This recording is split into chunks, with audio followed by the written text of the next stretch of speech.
How is it that Nigeria is struggling with the issues it's struggling with, but some of the smartest people in the world are Nigerians? Yeah. I think most people have mischaracterized the true cost of corruption.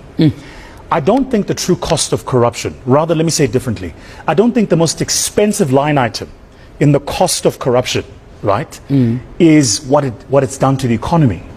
I think it's what it's done to sentiment and what it does to talent. In other words, when you corrupt a system, those less deserving get opportunities to which they are not deserving. Entitled. The problem is that those who are deserving pick up a little green document called a passport.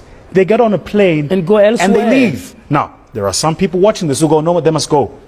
Let me tell you why that is the dumbest, most nonsensical thing I've ever heard people say. When you say JJ must go, JJ is born in South Africa. The South African state educates him for 18 years to get his matric. Then that same South African economy, has built institutions of education. Let's assume JJ gets a master's. It's another 5-6 years of it. 24 years invested, and you're going to say he must just go. Yeah. And so, what's happened now, if it's not the semigration to the Western Cape, that's a separate conversation altogether. Yeah. It's the proper immigration. Yeah. The number of South Africans who have sat in this chair living in Canada today would alarm you. Sure. The number who've moved to Australia would alarm you. The number I bump into, or neighbors of mine in the Middle East, will alarm you. Right?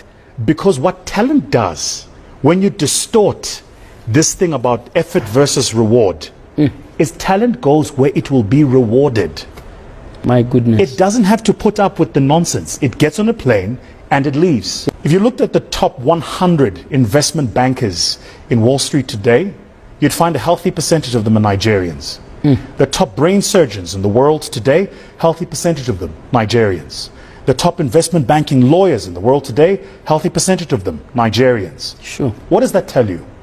How is it that Nigeria is struggling with the issues it's struggling with, but some of the smartest people in the world are Nigerians? And then you look at where you'll find those Nigerians, and typically it's not in Nigeria. It means you've got this incredible base of talent whose skills, competence and abilities are being harvested by another economy and not their economy of birth. Sure. So I want to say this to all South Africans. If you want to destroy this economy, let the talent lead.